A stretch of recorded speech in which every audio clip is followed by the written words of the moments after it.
There we go. Hi, guys. Welcome to Stratosphere Lounge. Let's grab our friends over on Twitch here. Hi, everybody. Welcome to the Stratosphere Lounge. It is Thursday, the 16th of October, 2025. Hope everybody's doing well. Got some fun stuff that I can't spend too much time on tonight. I don't have to do like a crazy short show or anything. It's just that some of the stuff I was just working on is more of a Monday night Stratosphere Studio kind of thing, but I like it so much, I'm going to get to the political aspects of it, and then I'll go into more detail on Monday. But hope everybody's doing well. It's good to see everybody. It's good to be back. I was out on Monday night. Sorry, I just had, end of last week, I had some food poisoning, ordered a chicken parm sub, and it was delicious, and ate half of it, and let it sit there for, 10 minutes. Thought, well, maybe I have the second half of this now. And I said, well, maybe I'll just wait a little bit. And an hour later, I was feeling bad, and by the time I woke up the next morning, I was feeling like death warmed over. That was last week. And then I felt like I'd made a complete recovery and was all set to go. And then Monday morning, I woke up just like, nope. I think I found out later that I may have made a mistake.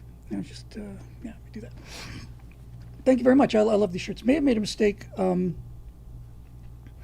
by taking anti-nausea and anti-diarrhea pills. Apparently, I blocked off both ends of the pipe and kind of trapped the toxins inside. But in any event, Monday wasn't good, and a little better on Tuesday. I've been fine now for the last couple of days. I'm gonna get to this pretty quick, and then we'll get into the political show. So let me tell you a couple things. First of all, just to give you all some warning on YouTube, I'm gonna play a video. It's about 6 minutes, and I've got very copyrighted music, and I've got one copyright strike, so I can't show it on the YouTube stream. So I'm going to start now. I'm not going to start the clip now, but I'm going to start putting into the YouTube stream the link for Twitch. And it's not for the whole show. It's just going to be for 7 or 8 minutes. I'm just going to go to a blank screen on YouTube when we roll this thing, because I have no choice. And I'm working on configuring OBS so that I can just do that kind of internally. In any event, I just have to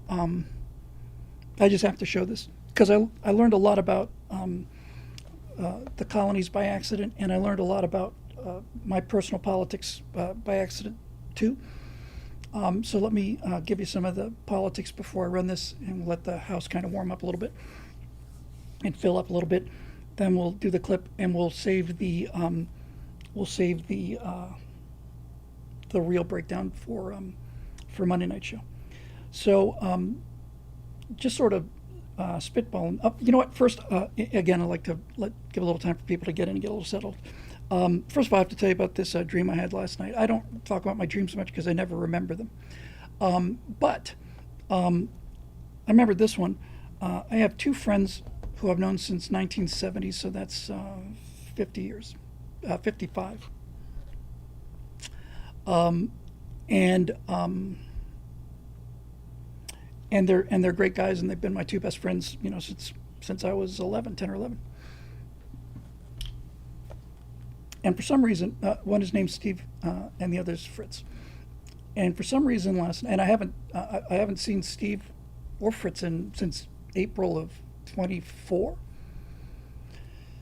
And for some reason, I had a dream about these guys. It took place in the present day. It's present day dream, and I got a call from Fritz saying that he was someplace that wasn't his home. He lives in Georgia. He was out somewhere. Might have been, I don't know. I don't remember where it was. Someplace else. And he said he needed Steve and I to come and help him. Steve and me to come and help him. And he needed us to help him tow a car back to his house. So we had to fly someplace, and it was like a 2,000-mile drive. So Steve and I get on separate planes. He lives in Orlando, and we go to wherever the hell Fritz was. And we pull up to his house, and I'm not making this up. Well, I am obviously making it up, but I'm not making up the dream. So we pull up to his house, and out in front is the car that he needs to tow, that I think he wants me to tow in my Camaro, 2,000 miles back to his house in Georgia, and the car is the Fred Flintstone's car. It's exactly that car, with the big long cylinders in the front and the back, and you have to use courtesy of Fred's good feet. So we're looking at this car, and we go inside, and and I think something along the lines of it was stolen or something like that. I think it was stolen, or he's trying to steal it back, something that was illegal. And then we try to figure out, well, what are we going to do to tie this thing on? And we tried like bungee cords, and they broke. And we tried rubber bands. It's a dream, you know. And we realized we've got this hot car out there that we're going to tow cross country. We're going to tow it for 2,000 miles. And sitting in the room, the three of us, it began to dawn on us that we hadn't fully thought this plan through, because after we were there trying to figure out how to hook up the car, it occurred to us that the police would be on the lookout for a Fred Flintstone car. And not only that, it wouldn't be too hard to spot. So, all things taken together, we decided that that this maybe wasn't a good idea, and we felt so bad because we're all. I don't think one of the three of us has ever had any kind of charges other than speeding tickets. We just completely. Just three Boy Scouts. So we realized that we were trying to do something illegal, and we were so consumed with guilt and worry that we turned ourselves into the police department, and they interviewed us. And this reminds me of when I was sitting outside the headmaster's office when I was in school in Bermuda, and we were all just sweating bullets, and we went in one by one to see this really stern police lieutenant, you know, and he's asking us all these questions about stuff and how much money did you plan to take, you know? And I thought we just spent $1,000 on gas. And I said, no, don't say 1,000. That's probably a cutoff. It's probably a felony above 1,000. I thought we were just going to spend, $800 on gas, but we turned ourselves in, and we're ready to, whatever punishment we deserve. We think we're all going to get records, go to jail for a couple of years, because we're trying to steal back a Fred Flintstone car and tow it 2,000 miles. But as it turned out, looking through the blinds in the police lieutenant's office, I could see Fritz and Steve had already been interviewed, and they looked pretty relaxed. And then the lieutenant basically said, "We're going to let you go this time with just a warning." And I woke up just enormously relieved, just like like I'd just crawled out of a swamp or something and just barely made it out alive. So these are the things that bother me. Anyway, moving on to a little more tangible dreams here. So let me tell you how this ties into the colonies, and we'll break this down on Monday night. But the truth of the matter is, I've been working on a bunch of stuff, and then last night, Wednesday, I was here at about 7:30, and I was getting ready to go home. Natasha had a class that she went to, and right around 7, I was finished the editing and all the other stuff I had to do, and I thought, you know what, I just want to do some more colonies renders, because I just love watching it come to life. It just amazes me when you hit that sweet spot. And I realized I hadn't talked about Earth pretty much at all during the colonies. I got to be careful to make this as short as possible so we can really get into it on Monday. But again, this does have a political side. And so when I think about what Earth is like 250 years from now, I have two things that I need to do. Number one, I need to avoid cliches. I need to do a view of something that's never been seen before. And the second thing I have to do is I have to make sure that it benefits the story and the Uber story, which is the founding of America 250 years from now. So the cliches I was going to avoid was the number one cliche I wanted to avoid about the future on Earth when the colonies take place is this idea that it's a dying planet. It's a spotlessly clean planet. It's actually cooler. There's a scene where Jake goes to this refinery out in the desert in like Riverside, and it's really cold out there. So there's a global cooling going on, just to stick it to him, But the Earth is in gorgeous shape. So that's just one thing that you never see in sci-fi these days. The last 9, 10, 20, 30 sci-fi movies I saw about people leaving Earth was because Earth is a dying planet. One of them, swear to God, was we must go live on Io. No, that makes sense. So I thought, okay. And then I thought, instead of having the Earth dying and having a dystopian future, I'm still playing with these ideas, tweaking them a little bit, where everybody's, eating their sustainable algae cakes. I thought, what if this AI robotic revolution really does work? And what if the proles are not people? What if robots do all the dirty work? The beautiful thing about that is, if I make the Earth people like lower class or working class or something, and everybody else is rich and beautiful, then I get into that socialist trope, like Elysium or the cloud minders on that original Star Trek episode, where the beautiful people live up in the sky and down on the bottom are all of the proles who make everything happen. I thought, what if 250 years from now, what if this kind of future that a lot of people are working for, what if it kind of comes true? What if again, I haven't completely played this all the way through in my head. This just kind of came to me yesterday. Yeah, also the time machine, says Dave Big Booty. Exactly. What if everybody is rich? And what if they're not only rich, but what if, obviously this is within our technological means. What if everybody's rich and beautiful on Earth? Right? As an analogy to England, the first settlers who came from England, because it's about the founding of the U.S. In the future, were leaving an aristocracy. Now, certainly there were plenty of look, some lovely filth over here, Dennis, kind of proles to make that happen. But just playing with ideas, I thought, what if everybody on Earth is rich and beautiful, and what if all of your needs are taken care of? And I'll say it the third time. I'll try not to say it again. I haven't thought this all the way through yet, but it's interesting because it plays against all of these socialist tropes. So then the question is, what would make people leave that kind of paradise? And then I realized, now rich people don't take out the garbage, they have robots to do that. There is no middle class anymore. Everybody lives as well as they want to. The great promise is true. You've got fusion power or whatever. The Earth is cleaned up. Earth's population is down below 1 billion.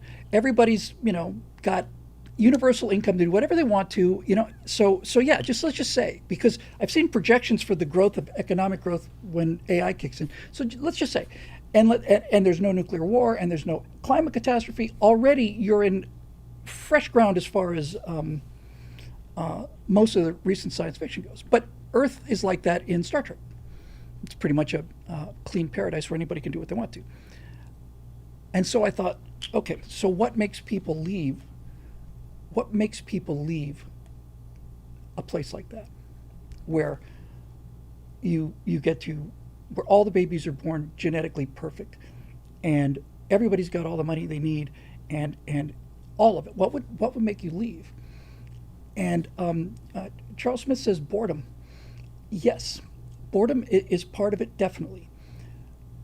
But what I realized was, I thought, okay, if the Earth were to get to that place, then essentially everybody would be a Hollywood movie star.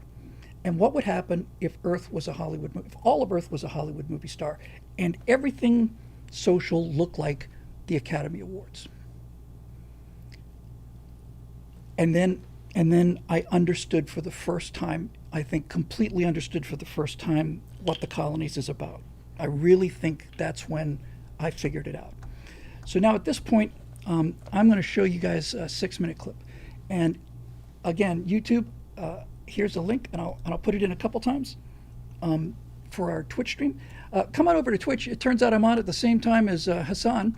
He just signed off. He probably had to go electrocute his dog again. But in any event, I cannot show this on YouTube yet because I had to cut it to music that I wanted, and it's extremely copyrighted music. So let me just put another little note here.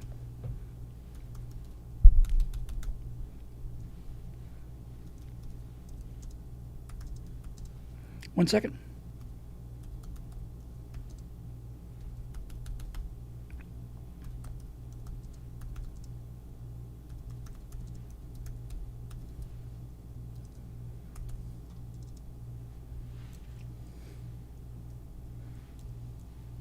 One minute. And I'll try to keep putting it in there. Okay, so yeah, I'm gonna post this a couple times, and we're gonna be Twitch only for 7 or 8 minutes. Okay, so there you go, YouTube. And now I'm gonna black YouTube out here for a second. And if you want to watch a Twitch, great. And if you can't, then I'll be back in 8 minutes. So this goes to what I want this to be. Oops.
we're back. So, yeah, I realized what it was I was trying to say. I was trying to say that that what the I got the mic on, don't I? Don't I? Yes, I got the mic on. I was trying to say that that the that what's missing is, Eric says, big difference. The colonists are actually happy. Yes, and they're interacting. Yes, Rough Ryan, I'd be happy to. Let me just interrupt the flow here for a second, because we want to wish. Is it Arya or Araya? I'm gonna guess it's Arya, but Arya is 6 years old today. So everybody who's in the comment section, can we all wish Arya a happy birthday and her happy birthday to you, happy birthday to you, happy birthday, dear Arya, happy birthday to you. Yes, I did start the YouTube stream. I did all that stuff. Happy birthday. Here they come. They're coming in by the thousands. Look at all these people wishing Arya a happy birthday. Happy birthday, Arya, 6 years old. That's absolutely fantastic. You are in the prime of your life, and it's just going to get better and better and better. And everybody here is on both streams is just really, really happy for you. So hope you had a great birthday already. And let's see, today's October 16th, so you've got Halloween coming up. That's pretty cool to have a birthday in October. Mine's in April. But we're very, very happy for you, and you got a really good dad as well. And I'm sure both parents are great, and if you have family members, I'm sure they're great too. I sang happy birthday, and if somebody wants to sue me for happy birthday, they can take it up with Arya. So hooray! Congratulations, Arya. It's really, really great news, and happy birthday, and first of many. Well, you've already had a few birthdays, but they're gonna get better. And I hope you're having a really great day, and I hope this was just a little part of making it just a little bit better, because we love our family here, and these are the kind of things that just make me absolutely delighted. So hurrah, hurrah, happy birthday, Arya, happy birthday, happy birthday. Yeah, so anyway, and again, happy birthday. No, when I rendered the Earth images first, and then I rendered the colonist images second. Oh, well, you're welcome, Rough Ryan. She's terrific. Gare Bear is here. Gare, you just checked in. You just have to say happy birthday to 6-year-old Arya, who just turned 6. So everybody has to do it. Otherwise, you get booted. So happy birthday. So the point I was trying to make here is that there's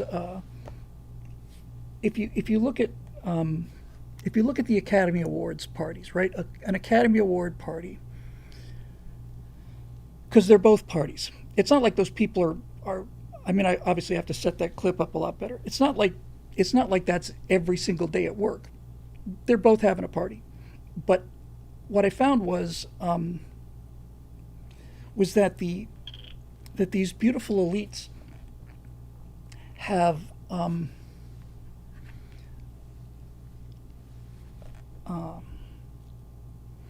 that so much of them is just narcissism. When you watch these people, gliding through these rooms or on the red carpet or whatever, or at these events, they're so aware of their image all the time. That's why there's no real look. I've been to a bunch of these parties, and I've seen it in the flesh, and there's a human connection that's missing, and I think it's because of the vanity. I really just think it's because of the vanity. I don't think they can let that facade down, and I just thought that's an interesting reason to leave paradise. Now, what I really need to do is I need to come up with something that's more like Those Who Walk Away from Omelas. There's got to be like something there But I really want to stay away from this. The rich are evil, and and living off the backs of the pearls. I'm just not going down that road. But it's a fundamental humanity and a fundamental connectiveness, and that's that's what I'm really kind of looking for. Is that connectiveness, and to me, that's what the frontier was about. The frontier was you had to depend on people. You had to know them. You had to know them well enough to trust them with your life, because you couldn't just call the cops, and all of that stuff. And yeah, and Video Shiro says the elite. I'm sorry. It was Tom Gerlach who says the colonists look like normal people, especially the older ones. Yeah, old people. Reels Area 51 says it's always best to live in struggle and poverty. What's wrong with dressing up and having beautiful cities and villages? Nothing wrong with it. That's why I'm making it the viewer's choice. But my experience has been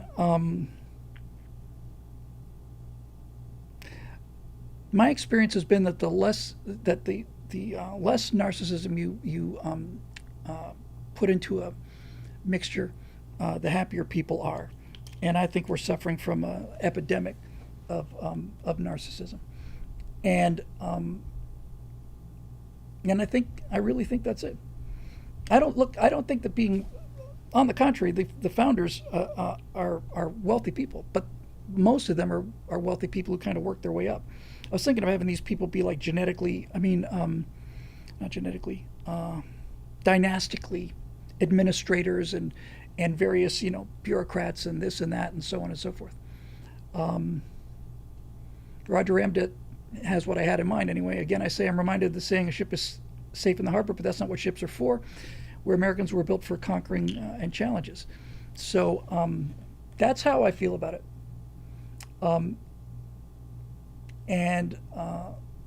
And one of the reasons the colonists are so happy is because most of them live pretty much by themselves and widely separated. So when they get together, there you go. Dave's Area 51 says, it appears there's no middle ground, like you have to choose one or the other. Maybe there'll be a middle ground we're shown later. Well, I suppose the middle ground would be, I'm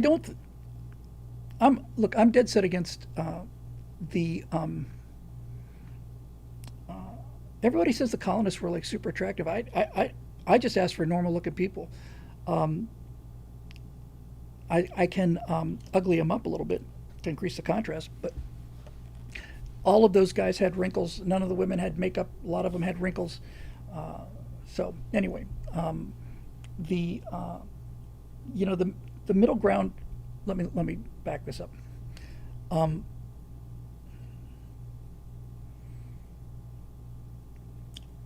I am dead set against a universal basic income, because somebody has to pay for it. Somebody has to work for it. But I can envision a world where AI and automation can produce enough wealth, especially if you have like interplanetary economies, where there's really no problem. If you're constructing these enormous orbital structures or structures on planets, housing's not a big deal. So what I want to explore is I want to explore what happens when you've been given everything, which leads me to what was it called?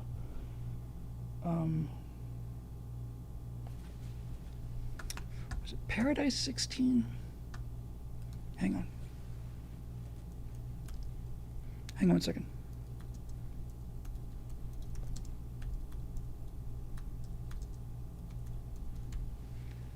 Universe 25 is what it was.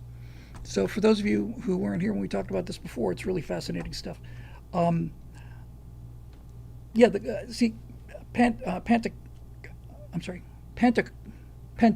sorry. Pentarchin 7 has what I was going for anyway. I've obviously missed the target if it's not clear enough. Said the colonist women were genuinely happy. The cloud women were smiling, but only for the photo op. The cloud women were really really lonely. And And when I finally got down to brass tacks and I cut the whole thing together, I said to myself, you know what it really is that the colonies are just much more heterosexual than these sky cities. I really think that's really it. I mean, it's clear biologically that the with all these estrogen and so on in plastics, um, uh,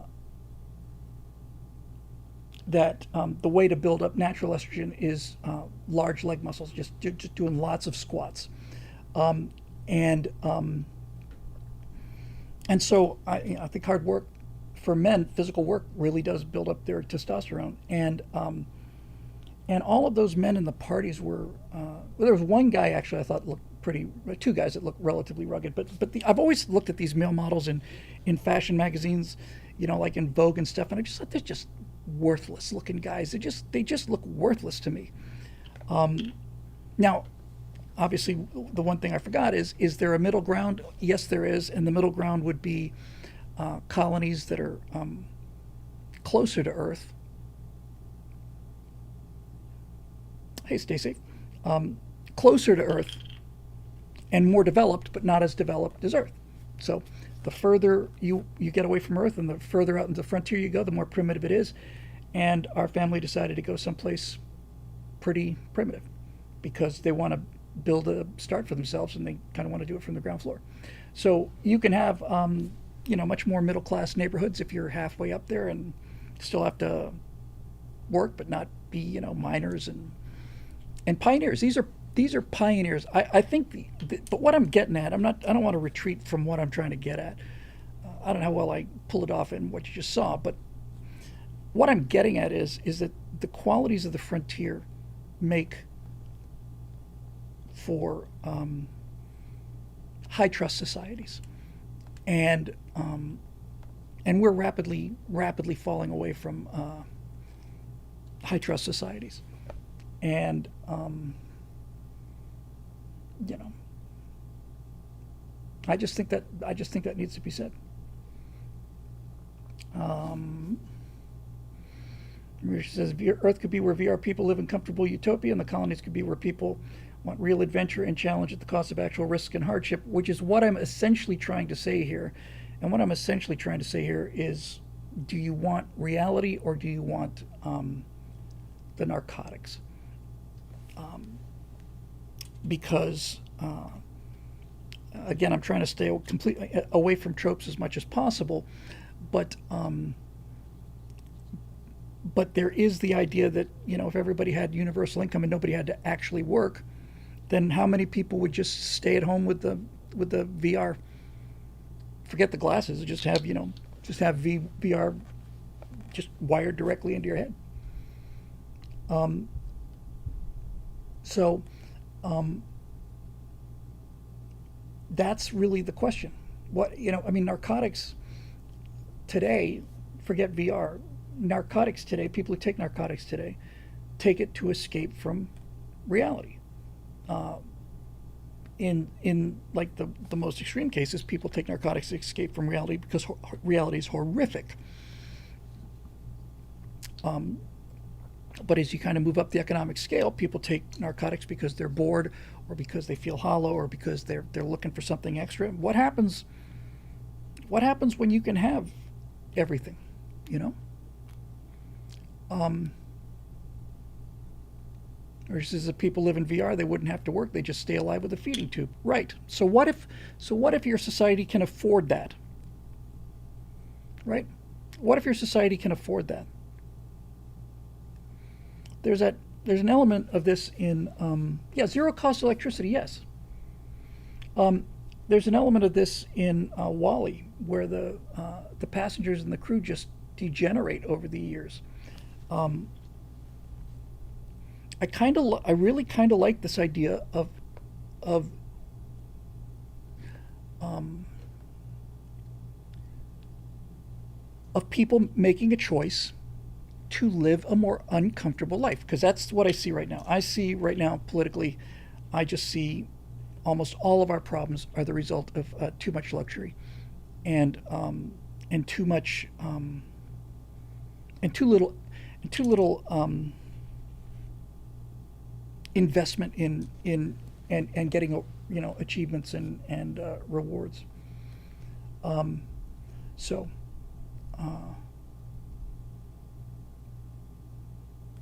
I don't know, something to think about. But I really liked the combination, and I really realized that if this is the thing that's missing from just about everything I've seen. I did not like the huddled masses in The Expanse. I just didn't buy it. And some of these people looked a little more ragged than I maybe wanted them to. There's some of them look positively Dickensian, but this idea that there's just these masses of people that are just inert, that just proles. I don't know. I just don't really like that. And I didn't see any. I haven't seen any science fiction where you can see people being happy. Pentarkin says Kirk would shut the clouds down and make them work for it. Yeah, I kind of get that, but Kirk shut the clouds down because the people in the clouds were dependent on the suffering of people who weren't in the clouds. What happens if there's no suffering? I mean, this is relatively new development, but it's something to think about. What happens if there's no suffering? What if there's that? We still have ads on? I'm so tired of doing this. Hang on a minute.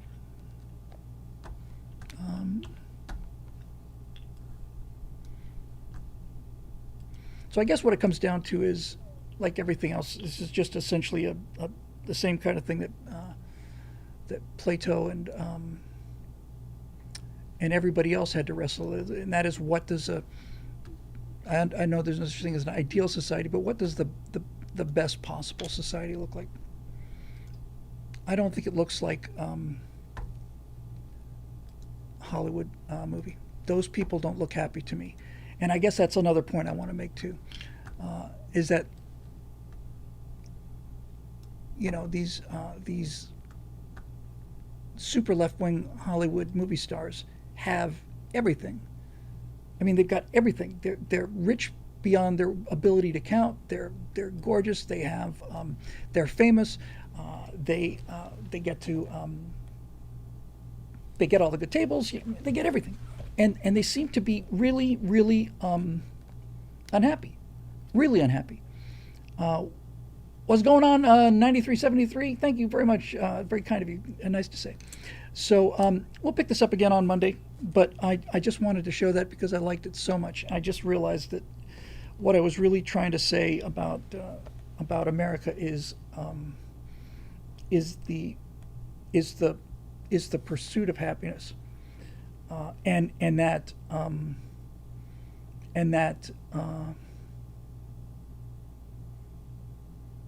that you can be independent and voluntarily interdependent rather than being dependent on the state or other people. So I don't know. I'd done one back in June on just the faces, which looked really rough and kind of real. But when I got back to seeing people together and seeing them socialize, I just really loved it. I loved it. Randall Bauska, shalom to you too. Welcome to the show. So anyway, I'll get this more worked out. But there has to be some kind of, like I said, I had not fully thought this whole if everybody was rich thing, because you do need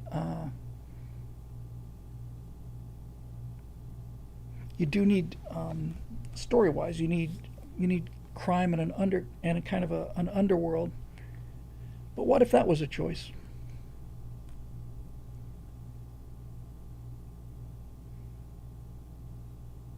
Yeah, some of these things are actually not making sense, so I have to think about this.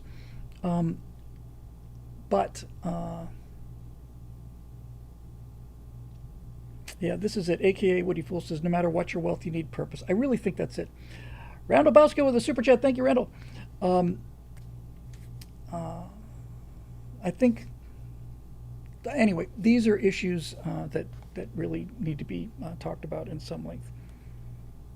I know had a chance to talk to some homeless people in LA. It was more like 10 years ago.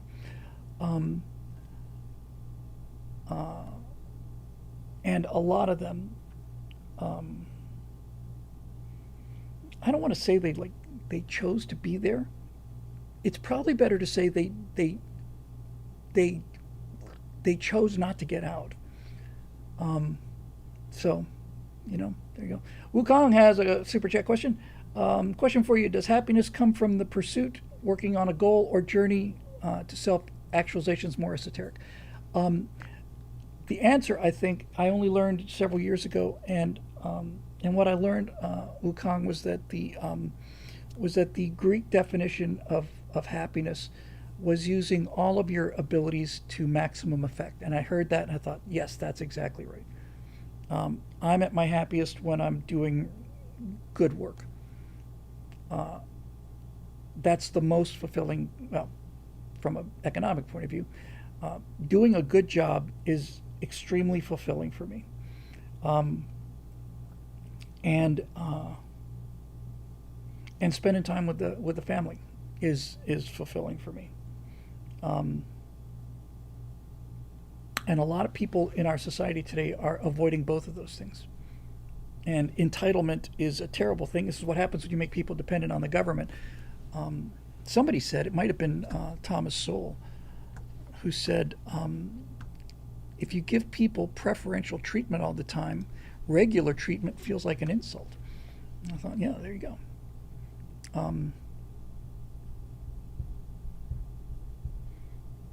I think from a pure storytelling point of view, and because the storytelling is politics, right? From a pure storytelling point of view, I've known this for a while. Each one of these worlds or systems would be kind of very different, There would be one where there's just doing all the genetic engineering that they want to, and they're just completely just evolving off into something else. There'd be another one that would be more, religiously based. There'd be another one that would, So you get to create worlds that are, because nobody knows what's really going to happen. If you look at the Flash Gordon cartoons from the 30s, those things are 100 years old. I was going to say, and boy, space sure looks different then, and then I just realized a starship looks like it came out of a Buck Rogers cartoon, which I don't really like the whole starship aesthetic. I'm kind of a modules kind of guy. But, they thought that in 100 years or 200 years that everybody be wearing, gold lame shorts and tights and, all of that. Road Rider says, Curtis Lewa has a great story. Why is he behind? He's behind because the people of New York are still living too well. They're still living too well. They can still afford to experiment. And that's what they're going to get. And I think it's great. Kim Dutoit, Dave Big Boutte says, my friend Kim Dutoit, who I haven't seen in 10 years or longer, called it NYFC. Yeah. They're gonna get it. They're gonna get socialized grocery stores, and they're gonna get all those things. And the beatings will continue until morale improves. Chase Smith says, best times I've had with my dads and uncles when we were working on a project together, building, fixing, making things. This is kind of what I agree. I agree. A sense of completion, even if it's not perfect. Well, obviously nothing's perfect. But even if it's not a great job, just finishing something, like building I remember we tried to build a go-kart out of wood when we were kids. We didn't know enough about the engine, so it was just kind of a push it down the hill kind of thing. But and we would steer it with ropes, that we could figure out. That's about all the engineering we had. But building something is what we're missing. And I think that's one of the reasons why so many people are unhappy in our society, because I mean, if you go to work in a middle manager in an insurance office, I don't know if you really get that sense of satisfaction. Um, I'm sure you can set your life up so that you do, but it doesn't seem to be as immediately obvious. So, anyway, there you go. All right, so let's go to some questions here, and we'll see what we get. Oh, last thing on this subject. I got sidetracked at the last minute, I think, by the birthday thing. I don't know if any of you have heard of it, but there's an experiment done called Universe 25, and the short form is there was a scientist named behavioral psychologist, I guess, named John B. Calhoun. And in 1972, what John B. Calhoun did was he built Mouse Paradise. He had this huge room, and he built walls of like baled hay, so that the mice could bore in there and make their own little nests. And he did a bunch of tests, and he kept adding, and he finally got it to the point where he had figured out everything that mice wanted, so that he put the mice in there, and they had all these different levels, and they had all the food that they wanted. They had fresh water, had all of those things, and these numbers are from memory. They started with 600 mice or something like that, and then the mice got into mouse utopia. No predators, all the food they wanted. They start multiplying, breeding. This thing had room for like 5,000 of them or something. So the mice start multiplying, and they start breeding and so on. And then after like 5 or 6 or 7 generations, long before they reached capacity, so it wasn't a question of them changing because they were pushing up against boundaries. But after 5 or 6 generations, without any hardships, without any predators or anything, the mice started changing. They started to exhibit a lot more homosexual behavior. There was a subset of mice that the researchers called the pretty ones, as aka Woody Fool has here. They climbed up to the very top, and all they did was groom themselves all day.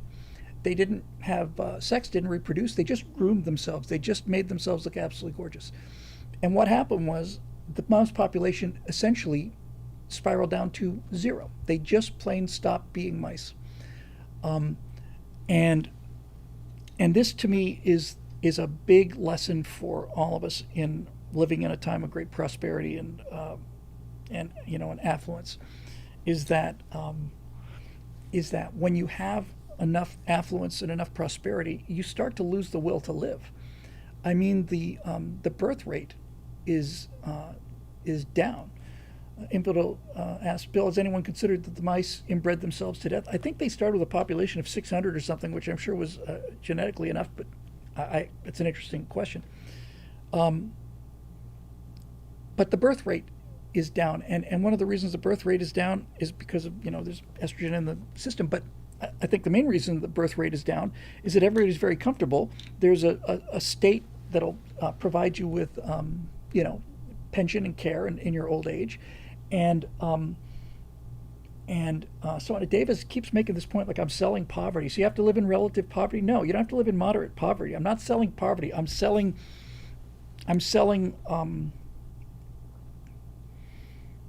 hardship, which is not the same thing. I'm selling purpose and achievement. Poverty sucks, which is why I'm just not going down that. I'm not going down that Elysium road. Poverty is terrible, and I'm a big believer in free market capitalism, because I think it's the way that the fastest way to maximal human happiness. But character is the issue. There's one more thing, and I just really should say this. I'll just make an announcement. I'm always announcing things that I'm going to do, which I really shouldn't do. But last thing, and then we go to the questions. Is there anybody here who has seen like the latest trailer for Starfleet Academy? Starfleet Academy The latest trailer is out. Striving is another good word. Purpose, striving, effort, rewards, and linking your rewards to your level of work. How do we get a wealthy society but not get too soft? That's the question, Dave. That's the question. That's the thing that interests me. Anyway, the latest Starfleet, it starts in January, I think, on Paramount Plus, and Starfleet Academy is think of the most woke third grade blue hair teacher you possibly can imagine, and all of the pride flags and all of the books on transgenderism. Think of all of that stuff and the attitude that they have, and then imagine that person was in charge of Starfleet Academy, because that's what Starfleet Academy is. Real quick, Wukong with another super chat says, I knew a rabbi who said that at first when God cursed Adam in the Garden of Eden, he said, thorns and thistles for you, and Adam started to cry. So Starfleet Academy, the new one, is essentially, you'll be pleased to know that by that time, Starfleet Academy consists of obese black women, lesbians, Klingons in dresses, and I think there's one token white guy, but you have to have somebody be the idiot. And it's all filled with, you can do it kind of, what was that called? Self-esteem movement kind of thing. So Holly Hunter is the commandant of, the Romulans win, exactly. There's a war, we lose, and that's what happens. And there's like a shot of the commandant of Starfleet Academy in a chair, just spinning around and around like a little girl because she just feels like it. Sometimes for adults you put away childish things. Anyway, there are little scenes where somebody says, walks up to the commandant of Starfleet Academy, woman of course, and says, I have to be a captain. I have to be a ship captain. And the writers of this, who are other women who graduated from elite colleges with degrees in studies, they think this is assertiveness, and they think that this is confidence. And it's just plain insubordination and entitlement.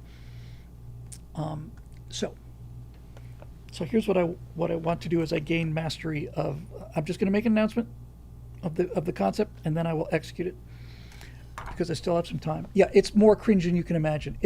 And the speech to the cadets is, you're the best of the best, and every one of you is special, and we're here to make sure that you get to realize your dreams and be the most you can possibly be. And it's just all of this BS, right? It's by people who've never, ever dealt with the military, have no idea what an academy is, no idea what a meritocracy is, no idea what the chain of command is, none of it.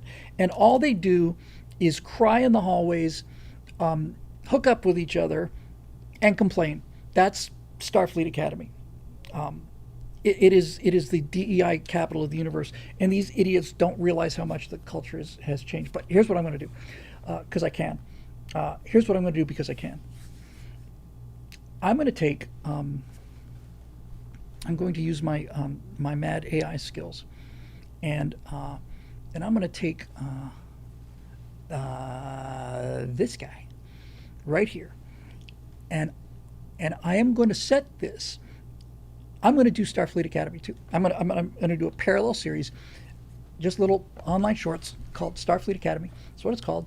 And I'm going to have the standard disclaimer: this is a work of fan fiction, all the copyrights, all of that, right? And I'm going to have James T. Kirk, and I'm going to set it after movie 6, but before Generations. So Kirk goes sailing off at the end of Undiscovered Country, second star to the left, straight on till morning. Well, he presumably comes back. And I'm going to say that the Federation got their butt handed to them, because Starfleet Academy was not only not teaching people how to be officers, but it was teaching them insubordination and lack of respect for authority and all the rest of it.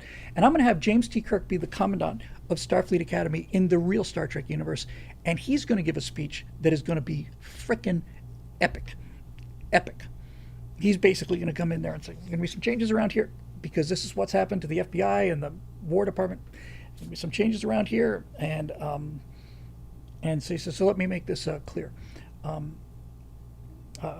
Kirk is going to say, in order to get here, yes, you all had to be gifted individuals, but now that you're here, you're all average students. You're C students, every one of you. And Kirk's going to say, the professors here at Starfleet Academy are here to teach you the things you need to know, be an officer in Starfleet. But my job, and the job of the other inspectors here, is to fail you. My job is to make sure that not one single one of you get out of this place unable to face the kind of challenges that you will face out there, because the entire Federation is going to be on your shoulders. My job is to fail every single one of you, and I'm going to do my damnedest to do it. Something along those lines. Take a look to the student to your left. One in three here is going to wash out before the end of their time here at Starfleet Academy, and then if you look on the other side, another 1 in 3 are going to be line personnel on bulk cargo cruisers, and they're going to be navigators on science ships. In this entire room of 200 people, there might be 3 of you that are going to sit in the chair. But my job is to make sure that we don't let anybody who's not ready for it get by. Something along those lines. And it's just going to be absolutely meritocracy based. It's just going to be frickin' great. See you later there, stay safe. And it's going to be frickin' awesome. It's going to be just awesome. And every time that the Paramount version does a one of these lines, like, I've got to be a captain, I'm just gonna take that. I'm just gonna take it. And if Kirk walking along, and it's gonna look like real Starfleet Academy, he'll be wearing the red uniforms. And thank you, Esther Say, good to see you again. And he's gonna be walking along, and somebody's gonna come up to him. It's gonna be a senior from the previous administration, and she's gonna say, Admiral, can I speak with you for a second? He says, what is it? I'm in a hurry. And she's going to say, I have to be a captain. I have to be a Starfleet captain. I have to be a captain. I have to sit in that chair. Really? Yes, sir. And what makes you feel like it's okay for you to approach me in the middle of the walkway like this on a way to a meeting and demand of me that you get the assignment you want? What makes you feel entitled to that? Well, I just wanted to demonstrate my confidence and blah, blah, blah, my leadership abilities. Kirk will say, yeah, I've seen Space Above and Beyond. And Kirk will say, well, you certainly have stood out, Cadet. What's your name? Get the name. He says, I'll tell you what, I will take that under advisement. And then he walks away. And this chick is over the moon happy. I'm going to make her look like the girl on Starfleet Academy 2. And then a couple days are going to go by, and she's going to get her orders. And she's going to find out that she has been assigned to be the captain of a bulk freighter,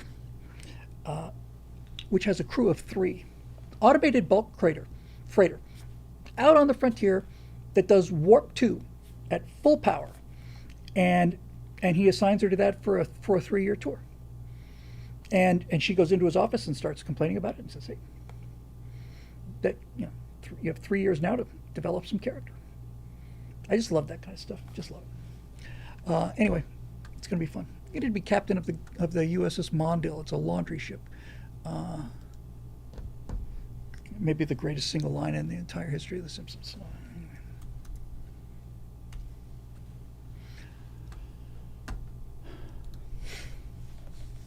And all of these pretentious crap that they're going to do, I'm just gonna make fun of it. Hey, does anybody know the answer to this? I'm sure somebody does. In the Navy, the U.S. Navy today, how are female officers referred to? In fact, it doesn't have to be the Navy. In the military, U.S. military today, how are female officers addressed? Are they addressed? Do you say yes, sir, or yes, ma'am? You say yes, ma'am, right? because Star Trek at some point picked up that. Yes, good. Yes, perfect. Well, Kirk's going to change that back on the first day too, because in one of these Star Trek degenerate Star Trek shows, everybody gets called sir. They don't call. What about? So what about like Mr. Savick? Hey, I saw it, Eric. I'll take a look at it. What do you say to a person who you would say like Mr. Johnson? Would it be Ms. Would it be Ms. Johnson? Because in one of these Star Trek shows, they had every female officers get referred to as sir because they tried to bleach all the gender out of the show. You know, Mr. X, Miss X. Was it Voyager that did that?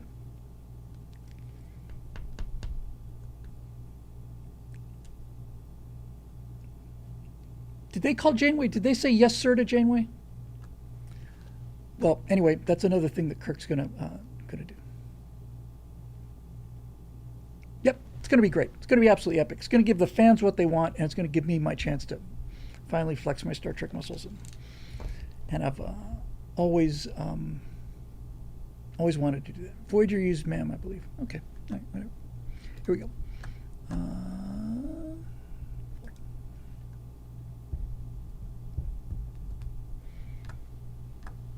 We are past those days. We are definitely past peak woke, and I'm just happy as can be. All right, let's see what we got. Got a Marusha Dark, got a Road Rider, got a Road Runner, got a Capital G Geek, we got a Ray Juarez, a David Newland, Astrosea, another Marusha Dark, Eric Blake, Steve Young. That's a lot. I don't think I'll do the duplicates, but we'll get through them. I'm gonna have to chew through these as fast as I can here. All right, Marusha Dark Protocol. Hey, Bill, how's it going? Going great, thanks. How are you? I was wondering if you could maybe help settle an argument from last week. You know a fair bit about planes and military.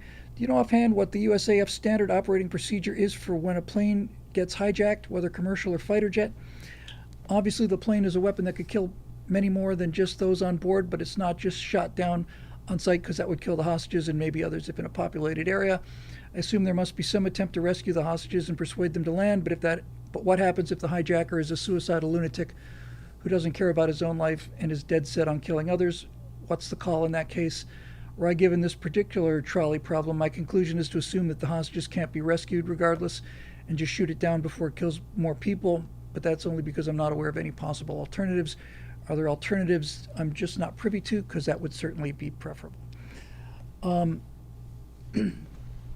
the first thing I have to say is I am not aware of the details of what the actual protocol is.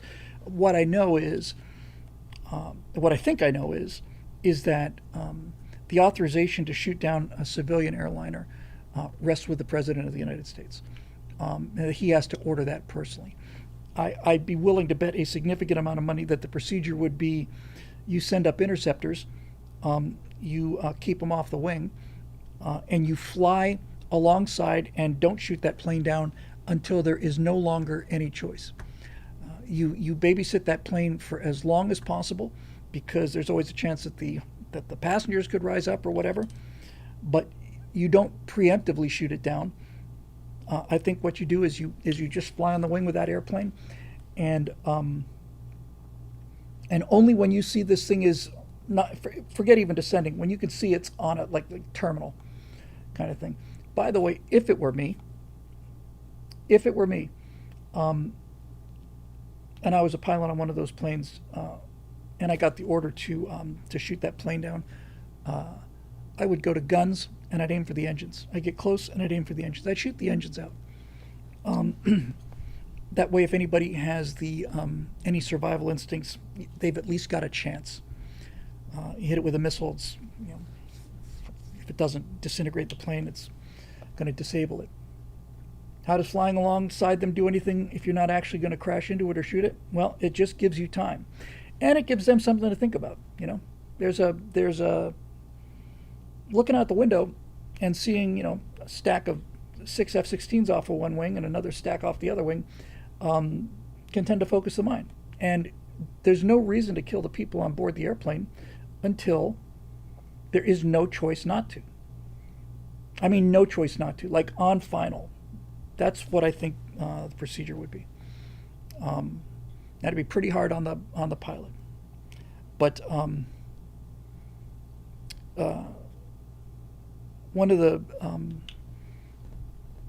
the chance of surviving a plane crash is dependent almost exclusively on the angle of impact, and secondarily on the speed of impact. So if you double the speed, you square the energy. So if you want to survive, if you're going to land a commercial jet in a field, you want two things. You want to be flying at minimum controllable airspeed, and you want the angle of impact to be essentially zero. Since a jet stops flying at about 130, 140 knots, you're still carrying a lot of energy, and airplanes are strong in terms of their ability to take vibrations, but they're like eggshells. They have to be, because otherwise they won't get off the ground.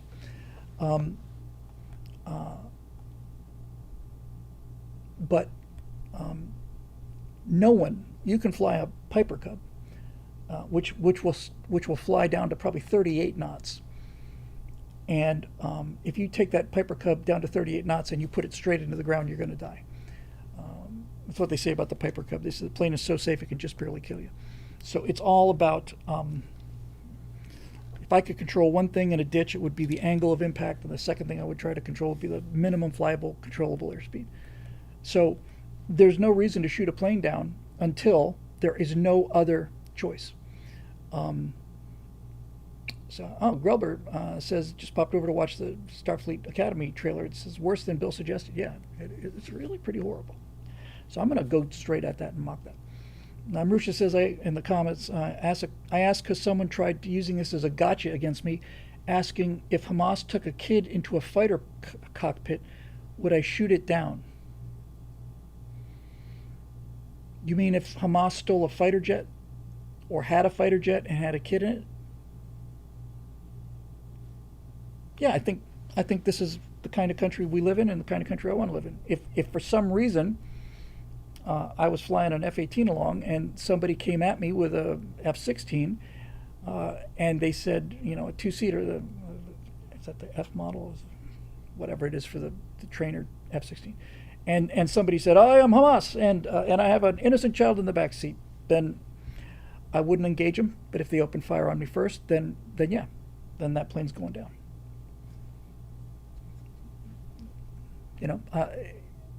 One of us is going down, and if it turns out that I let them kill me because he's got a kid on board, then he can kill the entire U.S. Air Force, right? Just sequentially, all we have to do is just keep coming at him one by one, and then suicide ourselves because we don't want to kill this innocent kid.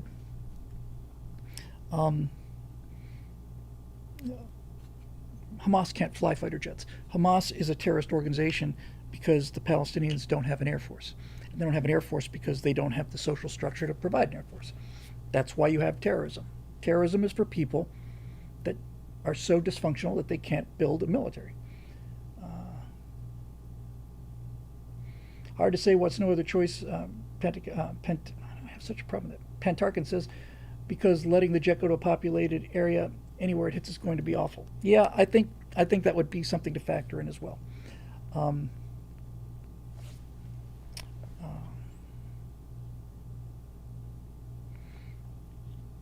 Now with the no, I really think that's basically it. I think the protocol is you keep that commercial plane flying for as long as you can until the ambient risk to people on the ground gets higher than the number of people in the airplane. I think that's probably, I don't think it's ever stated so morally clearly, but I think that's probably how people would look at it. It's like, 300 people on the plane. There's no reason to shoot them down if they're out over the Nevada desert or over a cornfield. But if you don't shoot them down, if you start getting over populated areas, if it goes down, it's going to go down anyway. I don't know. I can assure you that the policy will be to hold off until the last possible moment. So there you go. Now, here we go. Next question. Road Rider. Marushaya rocks for constantly. So is it Marushaya? I thought it was. I keep saying Marusha. Never knew until now it was Marushaya. Is it Marushaya? Yeah, I guess it is Marushaya. Sorry about that, Marushaya. That's going to take a long time to fix. Been saying Marusha for the last freaking couple of years. But yep, there's an A after I before the A, so it is Marushaya. Rocks for constantly keeping up this blog. Road Rider says thanks. Hey, Bill. Hey there, you longtime supporter. You, Bill. Former President Obama today called "Meat Puppet" by James Woods on X. Woods should run for governor of California. Has been popping off his mouth in the news the last 5 days, making comments pro-Democrat and con-Trump MAGA. What a shock! What a shock! Question: is it time to finish the next installment of Firewall, the Enigma Part 1, Strange Bedfellows, the Enigma Part 2? Your well-researched and well-performed edited Firewalls rank in my top 5 little impactful presentations, right up there with the history of the atomic bomb, political correctness, and A Tale of Two Americas, and Eat the Rich. Yeah, that was great fun. Wait 12 years of Obama, and he's showing up once more. Let's get Part 2 done. I would really like to see Strange Bedfellows Part 2, where I discuss who Obama's cellmate would be. But you know, most people don't know that Marushia. It's Marushia. Did not know that either. Try and get that right in the future.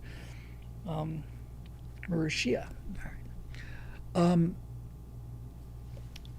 You know, I think the best thing that can happen to Obama is what's happening to him right now, to be honest with you, and that is watching him fade and watching himself fade into absolute irrelevancy.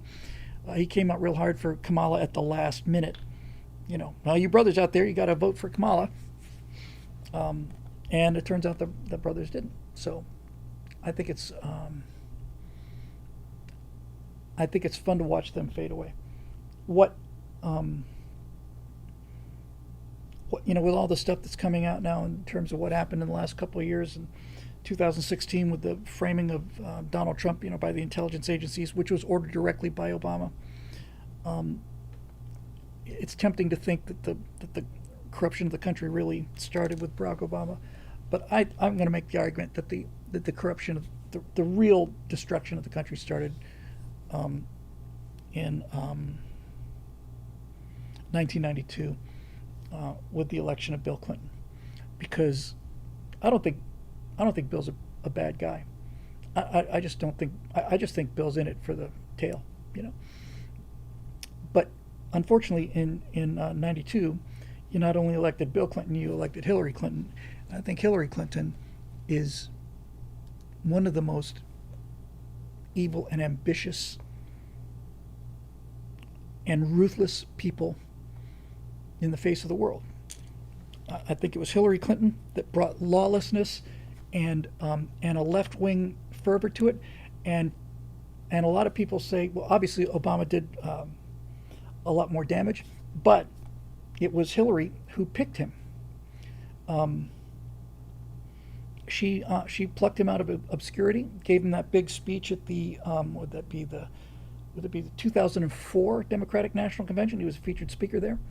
The plan was 2004. Obama gets the speech. Bush beats Kerry. So in 2008, it's going to be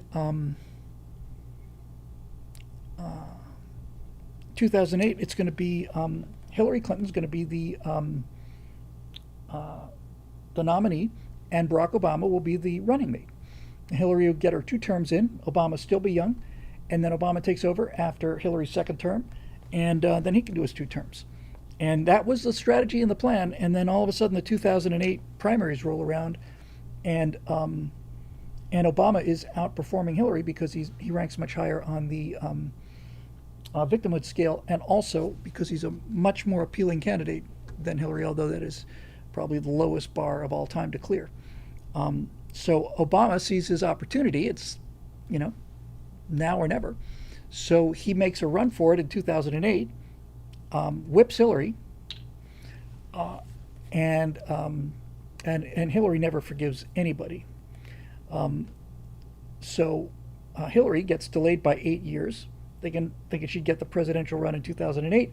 Once Obama gets elected in 2008, he's kind of a cultural shoo-in for 2012. So now she's 8 years older, but she's sure she's got it in 2016, and they got the whole thing rigged, and then the American people rise up on their hind legs and don't do what they're told to do, and she loses to Trump in 2016, and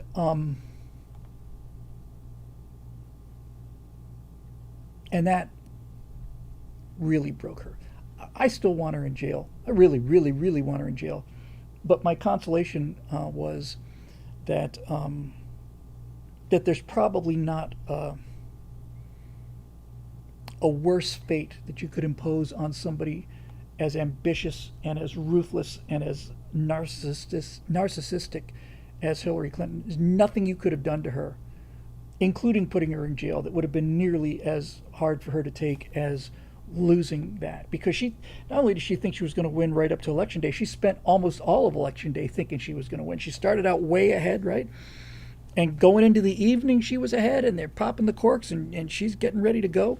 And then somewhere around 8 o'clock Eastern time, things start going a little bit south, and Trump starts surging, and she starts to panic. And by the time that it's clear that she's going to lose, she, by all reports, I mean, I've heard this from a number of different sources, she smashed, just completely, just drunk off her ass, smashed, and screaming at Podesta that you said you had this locked up, and that it was won, and she didn't come out that night to offer a consolation speech because, number one, she's a coward, number two, she's an alcoholic, and I don't think that had ever happened before. So, she doesn't appear for like 2 days or something, and it's especially Marushia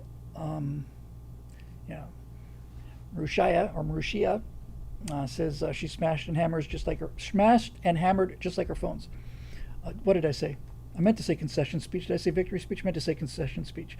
She didn't do it. Left her supporters literally in the rain, standing there in the rain, and I think it was the first time it ever happened. So I don't know. Maybe women are just not temperamentally capable of running for president. I'm not the one who made her so emotional she couldn't come out and face the music, But then she was followed by Kamala Harris, who also didn't give a concession speech because she too was plastered, and that's worrisome, man. I find it one of the most remarkable things about Donald Trump, I think, is that that he doesn't drink. I find that shocking. Emphasis on the ru, not on the she. Marushia. All right, Marushia.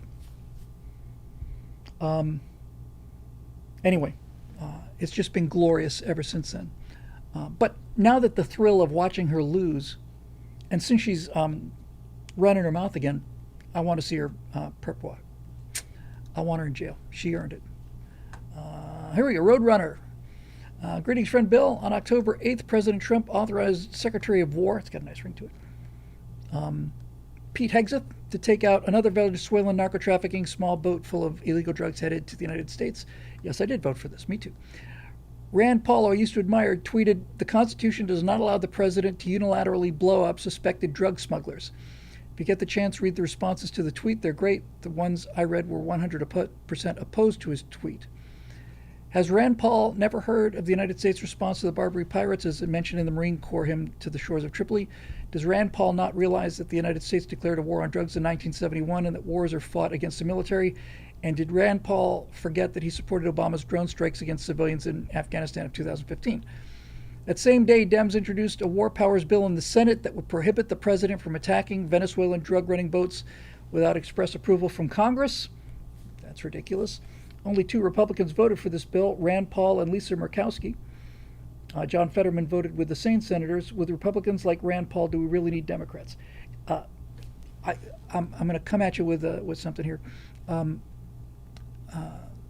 Roadrunner. I think we really need Republicans like Rand Paul, and I'm not being facetious. And I'll tell you why.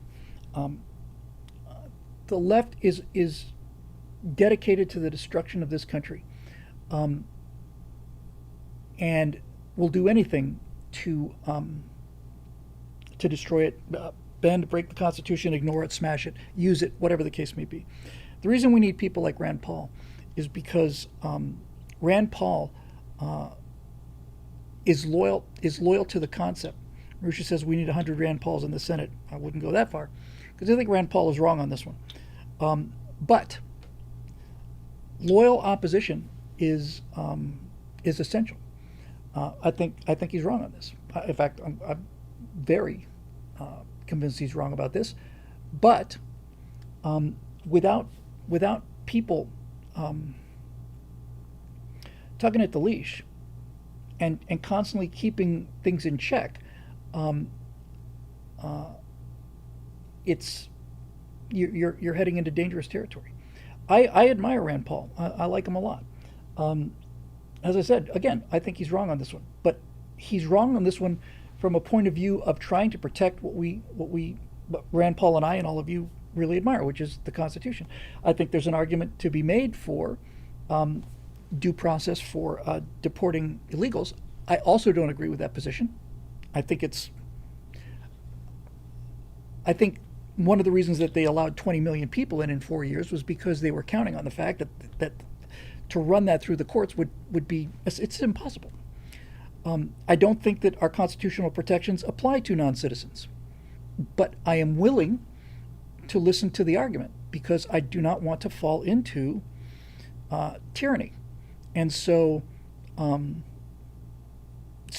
loyal opposition is great, and this is what the Democrats should be doing. I agree with Rand Paul on just about most of the things, and some of the things that Rand Paul talks about, I agree with enthusiastically, including things like auditing the Fed and fiscal responsibility and so on. He's a pure constitutionalist, and Marusha says, someone asked Trump today if they should have captured the drug runners in their halls instead of using the Coast Guard. The problem with capturing people is that it doesn't deter other people. The reason that those Hellfire strikes are released by the War Department for general distribution is to encourage the others, to make sure that the other Venezuelan drug runners get to see what the consequences of this will be. And this is called deterrence. And deterrence works.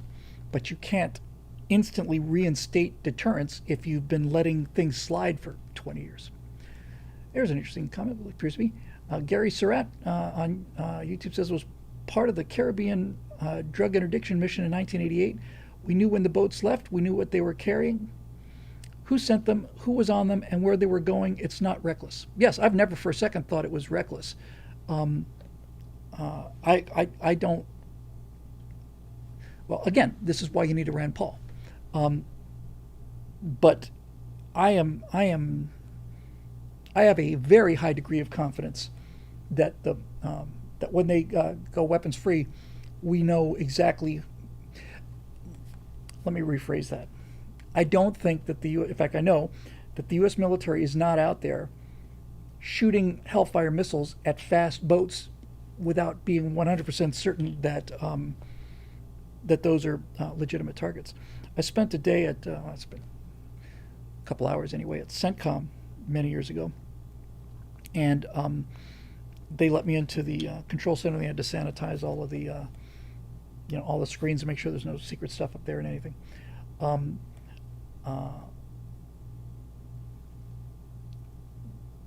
And I got some sense of the protocol that had to happen. This would have been during Trump's first term, I think, in order to launch a drone strike. That there were several different, I don't want to call these things, let's just call them operating groups, one group would be dedicated to knowing who the known terrorists were. Another group would be dedicated to like knowing the location of the known terrorists. Another group would be dedicated to knowing them by facial recognition, and that before you had a drone strike on any of these things, all of these people had to agree, and then a general flag officer had to authorize the strike. It was not like, hey, look, this guy looks a little suspicious, let's launch a missile at him. It was a tough deal, but you know, F around and find out. And I talked to some of those people at CENTCOM, and I was so impressed by how ordinary they were. You know, one of these women, I think was an Air Force major, and I remember when she came into the room, she was lunchtime, and she had a little Tupperware tub of chicken salad and a couple sandwiches and things like that. And she just sat there, you know, looking at the big board, eating her lunch, and killing bad guys. And without relish, in many cases with extreme prejudice, but I never got the sense that any of them celebrated this.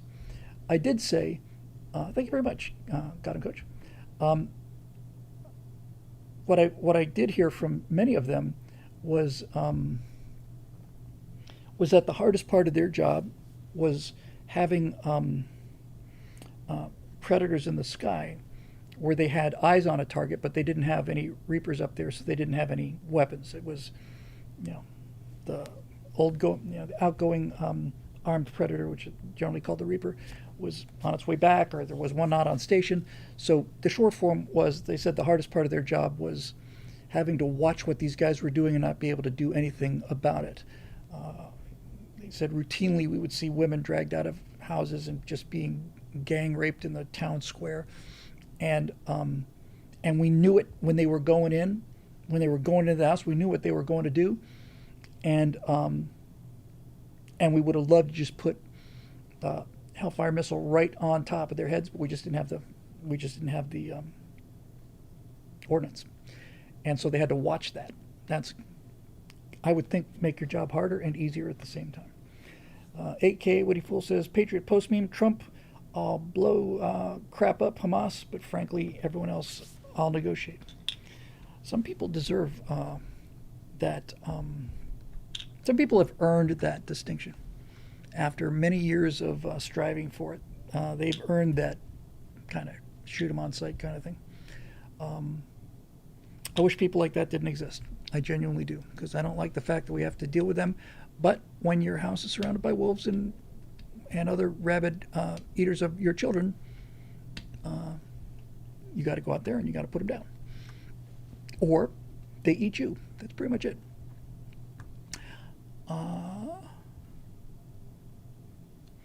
Capital G Geek, greetings from the swamps of Northern Virginia. It's very swampy there. I was thinking again about the violent comments being made by the left and how it is really only increasing.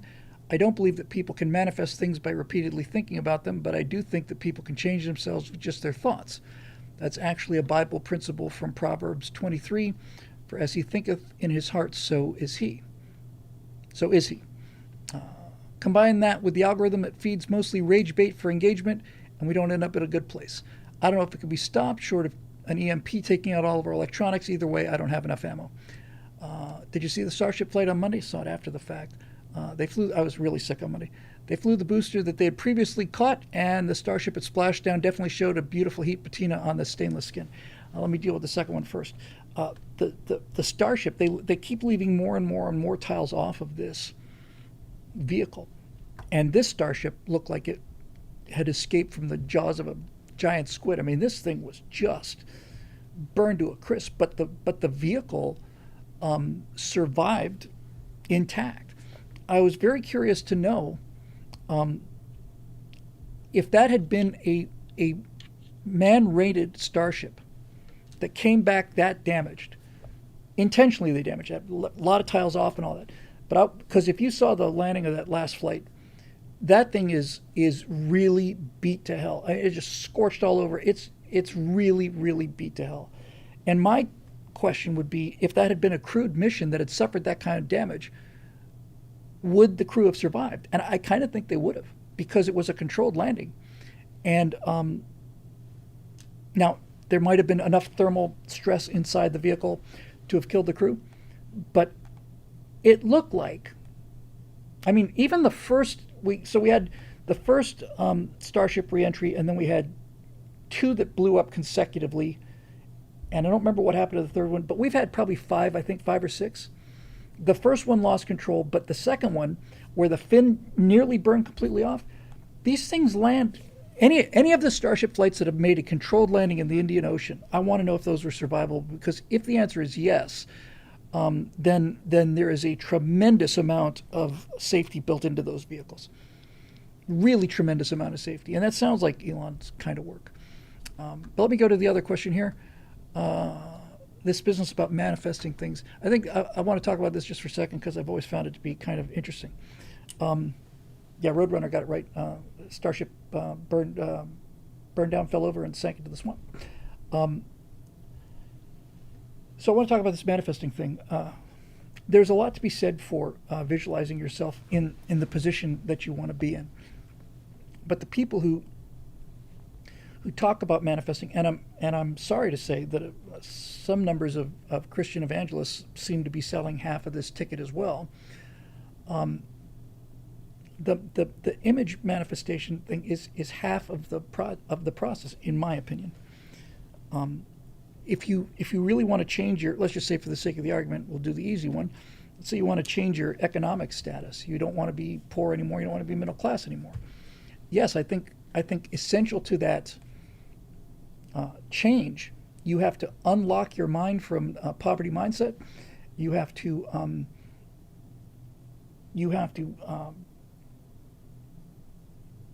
prepare yourself for the knock on the door. And that's called making your own luck. But so many people hear that, and they seem to think that all you have to do is just keep imagining it and it will happen. And I don't think that's the case at all. I think you have to imagining it.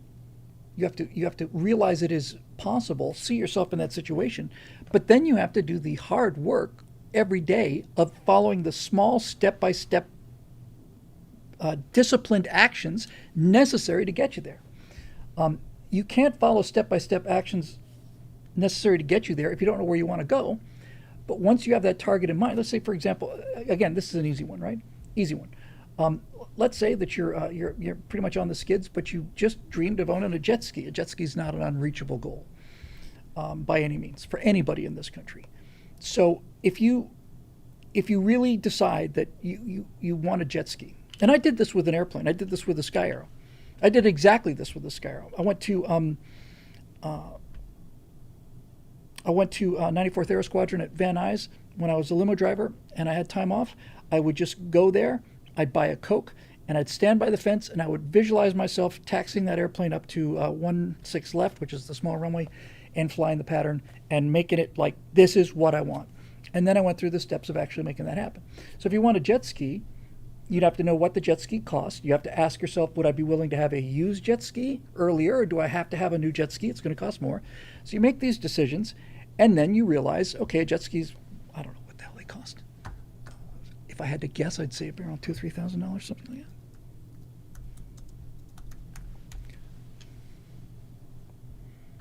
That's more than that. New jet ski costs between $5,000 and $20,000. That's pretty dicey. So you want a new one, and you just want one, so $5,000.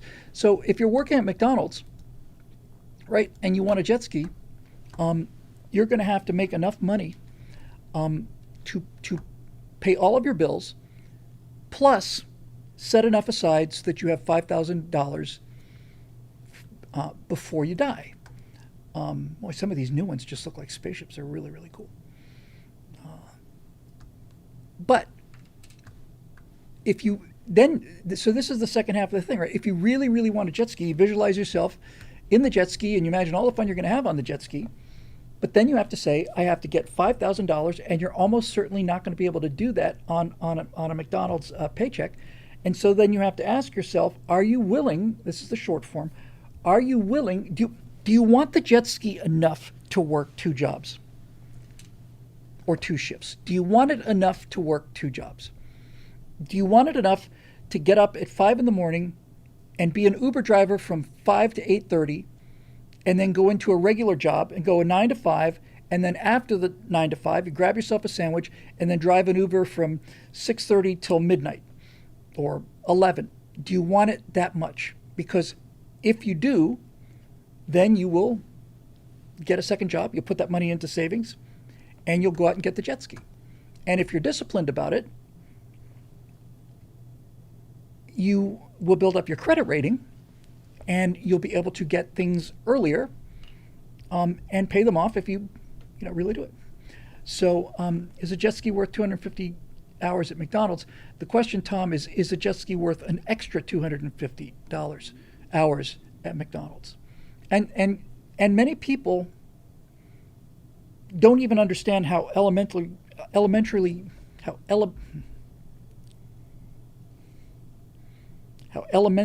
the math is on this and the decision. But a lot of people just think, no, I don't have to do the extra work. I'll just visualize it into being, and somebody's going to drop a jet ski off at my door. The world doesn't work that way. Conversely, if you decide you do want to work 2 jobs or even 3 jobs on the weekends to get it faster, you will get the jet ski.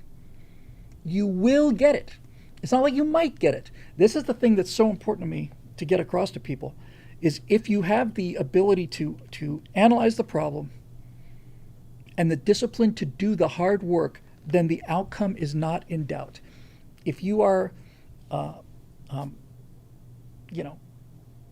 minimum wage worker or somewhere in that general neighborhood, and you want a $5,000 car or a brand new jet ski, a low end one, then if you are willing to do the extra work and save the money, you will get the jet ski.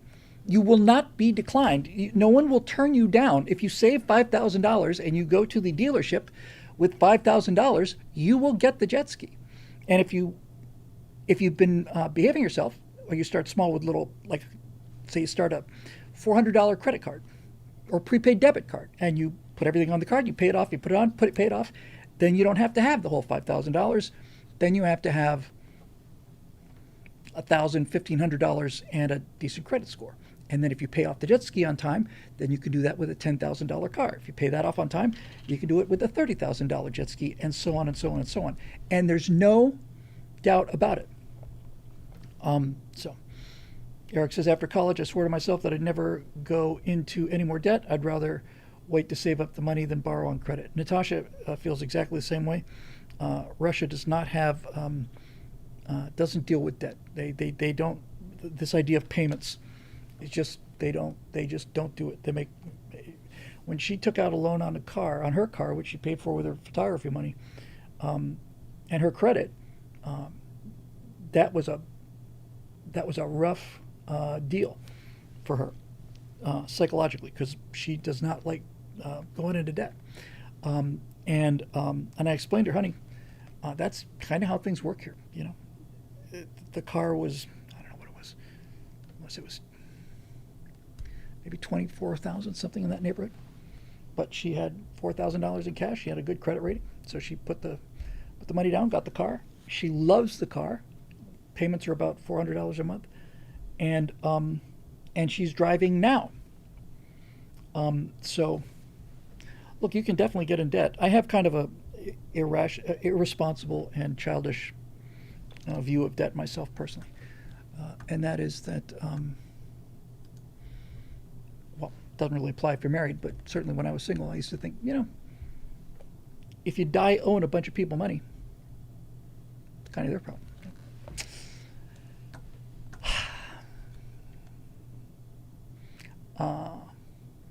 But anyway, seriously, if you want, in this country, if you want something badly enough, you can get it. Especially most things. I'm talking about material objects. Doesn't matter how hard you work, you cannot win somebody's heart. Can't guarantee that. Can't guarantee a lot of things in life, but material things, a 3-week visit to, I was going to say Paris, but nobody wants to go to Paris anymore. If you want to go to Vegas for 2 weeks with the family, or Disney World, that is something you can do. If you want it badly enough, then you'll do the extra work to get it. So, that's what they say about entrepreneurs. They're people who can't stand the idea of working a 40-hour-a-week job, so they work an 80-hour-a-week job. I live in this studio. I'm here every day. Last Monday when I was sick, it was the first time I took a whole day off, and since previous Thursday when I was sick. Well, but I don't go on vacations. I don't take sick days. I should, but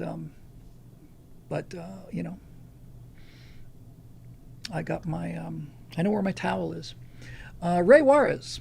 Hello, Bill. Topic: Alex Jones required to pay $1.5 billion. Apparently, the Supreme Court has punted on Alex Jones's appeal not to have to pay more than 4 times the fine for the BP oil spill. Yeah, $1 billion is absolutely insane, ridiculous, and a disgrace. It's a disgrace to this country. I have very mixed feelings about Alex Jones, but I've not heard of any individual required to pay anything like that.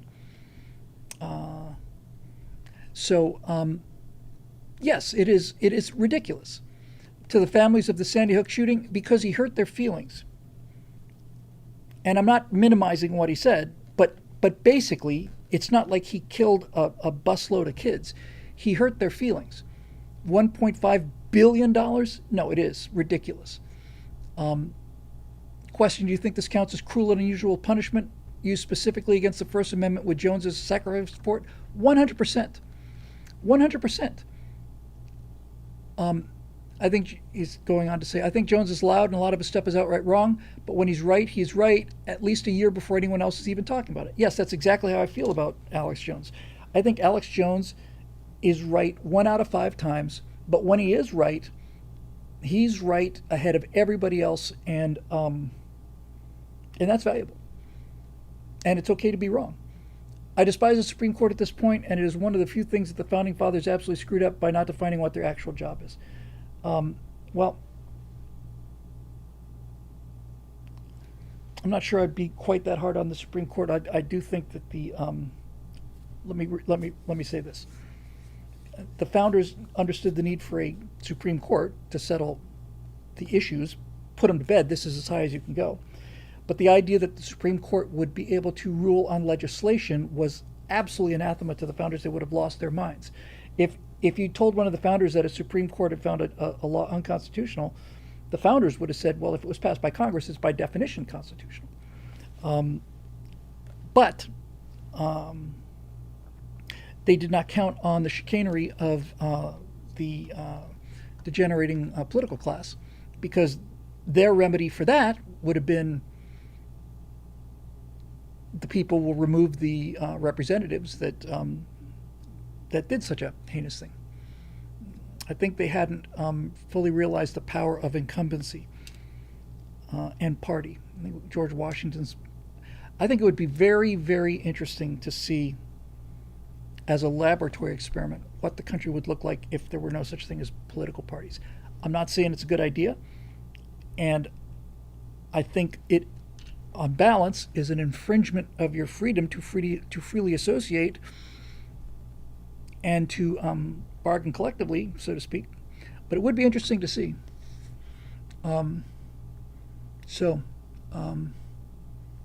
Yes, it's no question. It should have been overturned a long time ago. I mean, the fine, even assuming that you bought the argument that Jones deserved to be sued for this, and I don't buy the argument.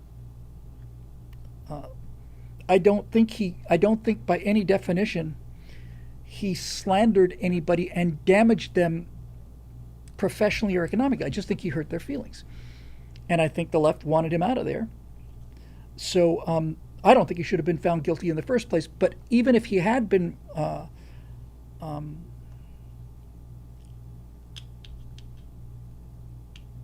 even if there had been a just cause for punishing Jones, these fines are meant to be punitive to the ability so that it hurts somebody's behavior enough to change their behavior, punitive damages. So $1.5 billion is the kind of fine that you would impose upon General Motors if you could prove for a certain fact that General Motors knew that a model of car would explode if you backed it into a garage door, and they knew it in advance and they just decided. That's the kind that's where you get that kind of fine. And there are 19 people dead or whatever. But this is just a freaking, it's a miscarriage of justice. Absolutely. David Newland. Hail Bill, another link to a YouTube video about AI for you to watch in your copious free time. I think it's been established that LLMs don't really do any thinking, that they're useful for so much while essentially just being fancy versions of autocorrect is sort of astonishing, really. But they aren't going to out-innovate humans. It's going to take a new paradigm to put the intelligence in artificial intelligence. I completely agree with that. The linked video is about a possible new paradigm that might push them forward called latent space. This new paradigm lets the software think in a more abstract, compressed, and internal fashion that more closely resembles human thought. I believe you'll find it interesting. Here's a link. Okay. Yeah, good. Looking forward to that. Hang on a second. Let me catch up.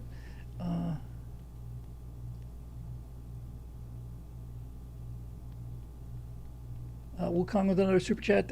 One of their arguments against Jones was that due to his takes, people were sending death threats. Well, then the billion-dollar fine should have been leveled against the people sending the death threats, right?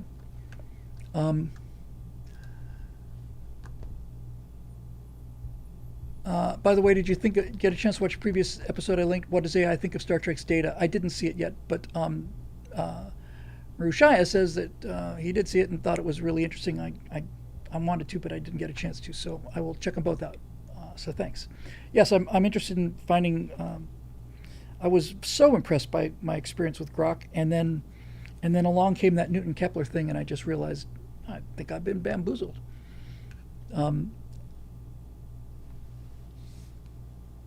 Plus, Scott was working on an app for like 2 weeks with ChatGPT or something, and ChatGPT assured him that it's very simple. We just do this, this, this, and Scott would do those things, and it would come back with errors. And ChatGPT said, "Hey, good catch. I hadn't realized it, blah blah." And after a week of this, Scott said, "You really don't know what you're doing here, do you?" And ChatGPT said, "No, I guess I didn't." So, yeah, there you go. Howdy, Mr. Bill from Astrosea. I've been keeping up with the Truth Bomb's progress since their debut on these streams, and I can't wait for it to be out there influencing people towards reasonable thinking. Aside from giving people we know those videos to watch and hoping it clicks for them, what are some ways we could communicate against these conspiracies that some have been so captured by? A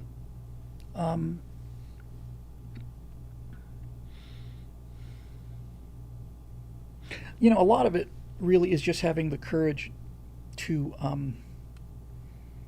take the boring position, to take the obvious position. For example, I am thoroughly convinced that Kennedy was shot by Lee Harvey Oswald acting alone. If you say that out loud today, you sound like a lunatic. People just snort if you said that out loud, largely. But that doesn't mean it's not true. And so part of it is just having the courage to stand up against it. Part of it, of this anti-Jewish stuff that we've been seeing in the wake of Charlie Kirk's death just requires the courage to just say, this is evil and wrong. And then the second you say that, people are going to say, I guess you got your $7,000 check. And my reply would be, I didn't get my $7,000 check. I would love to get a $7,000 check. And I would take the $7,000 check if the money came from a reputable source to pay me to say something that I already believe in. But there is no check you could send me, and you don't have to believe me if you don't want to, but most of you out there who have honest personalities know this is true. There is no check you could send me to say something that I don't believe. So that's how it works for me. If somebody wants to pay me big money to say something I believe in, then welcome aboard. But there is no amount of money you could pay me to intentionally lie or to back something that I don't believe in. There's a lot of nuance in the whole Gaza thing, and certainly I don't believe that Israel is above criticism on anything, and that there's not legitimate criticisms on that issue. But I know which side I'm on, and you can't pay me to take a side that I think is not true. So I think a lot of it is just really just having the courage to stand up and say no. We're going to have to skip a second one. I just can't do two tonight in a row here. So Eric, Steve Young, got two to go. Okay.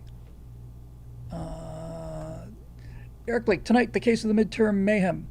So, Bill, looks like we're set to be making political gains in the upcoming special elections and midterms that a few years ago were deemed impossible. For one, the long, solid blue New Jersey could well switch to Republican. It's an amazing era we live in, Eric. It's like watching the fall of Barad-dûr. Granted, some of our potential gains appear due to Democrat stupidity. There's that Jones character blathering about killing a rival's wife and kids. Has that had any effect on the election? Is Sears getting any? As Sears, the Democrats shot themselves in the foot with the Jay Jones thing, and then with whatever her, the woman running for governor for the Democrats, that standing there in silence. I mean, it just looked awful. Has that race tightened up because Sears was way down? There's a California gubernatorial candidate being exposed as emotionally unstable in a certain interview, thanks in large part to Barry Weiss taking over CBS News, not the New York Times. Yes, apparently I got that wrong. Well, that's just going to have to be Marussia. Well, I see it 5 different ways, and you know what? I'm just going to go back to Marussia. I don't care. I just don't care. I could go on, but amid all this, there's been one race where our side in mass has proven utterly stupid, the New York City mayoral race. By that, I'm referring to all the conservative pundits saying with a straight face that because Mondami, the commie Muslims, queer, would be so disastrous for the city, our only option is to throw our support behind, I swear I'm not making this up, Cuomo. The corrupt, disgustingly arrogant, grandma-killing Cuomo, because Sliwa can't win, you see, and our only option is lesser of two evils. Well, wait till Mondami has a 4-year term beneath him, and New York City looks like Mogadishu. Then Curtis Sliwa will have a chance to win.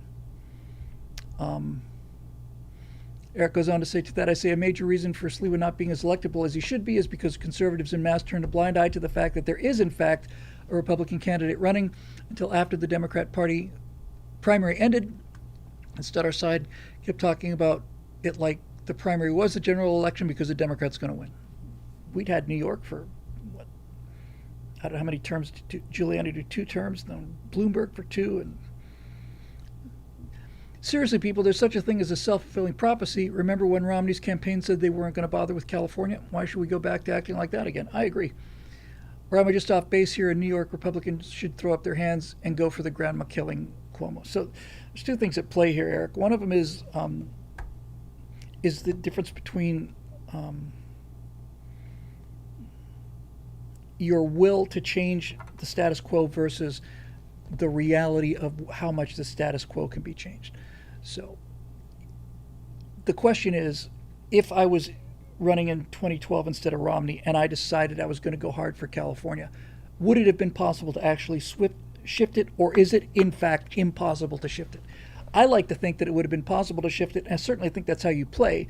And even if you don't win California, the fact that you're going after every single vote in the country pays off in the what do they call those states? The contested states. I just think that's the way to play ball. I want every single vote. But New York is impervious to common sense. Best thing I ever heard about New York was that New York was the perfect prison because the prisoners believe that they're the guards. So, okay. You want a communist Muslim? All right.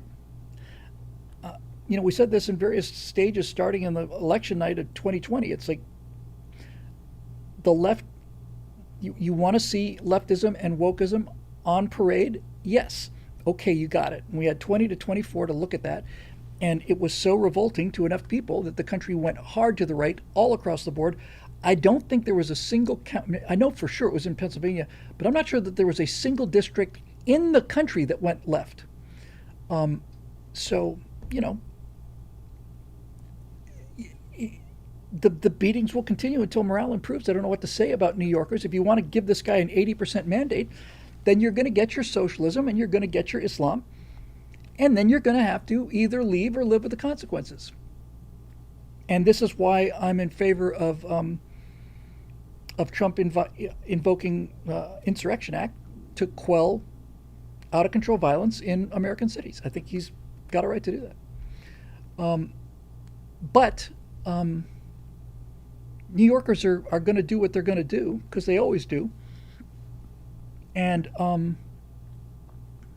in the same way that, by the way, I almost said in the same way that the Democrats won in 2020, but they didn't win in 2020.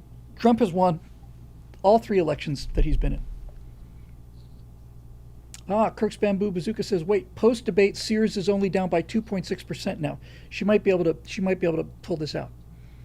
Because when just get off the Mondami thing for a second, because one of the things that happens, and I've been on both sides of this argument, unfortunately, in football, college football.